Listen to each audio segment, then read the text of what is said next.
halfway. Time: March 10th, 1923.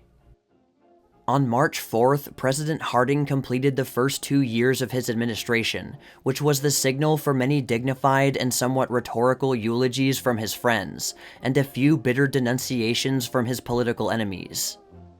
In arguing the case for and against Harding, both sides had recourse to the records of his achievements and failures, instead of to the personality of the man and the theoretical conception of the chief executive. Here, Harding's enemies were bound to have the best of it in point of fact and prediction, for it is always easier to fix the responsibility for failure upon a president than to prove him to be the author and mainspring of great works and noble aspirations.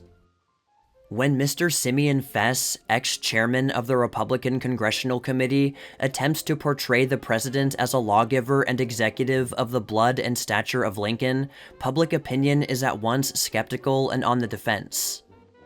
When, on the other hand, the New York World or Mr. Joseph T. Robinson, minority leader in the Senate, impale him upon a phrase like the creature of a senatorial oligarchy, or call him the synthetic automaton of a few reactionary political doctors who met secretly in a room in the Blackstone Hotel in 1920, public prejudice and the mob's love of sensational and derogatory slander is kindled into a livid and cynical flame.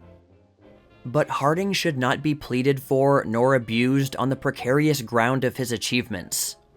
He is not a Superman like Roosevelt or Wilson. He never pretended to be, and he should not be judged according to such lofty standards.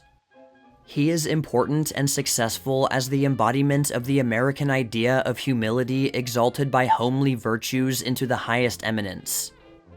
He is the actuality of the schoolboy notion that anybody has a chance to be president. Mr. Harding has no personal enemies. Almost everybody in Washington likes him and admits he is a good fellow. And to be a good fellow, handshaker, and amiable regular guy and still occupy the president's chair is, in the national mind, the realization of the highest American idealism. No one realizes this more completely and shrewdly than Harding. Let the best minds advise him. Let the marionettes be treated as real neighbors when they come to Washington.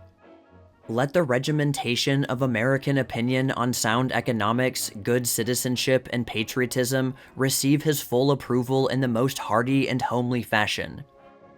It all redounds to the vitality of the legend he is busily fashioning, that of a man who will not let high office and vast honors go to his head.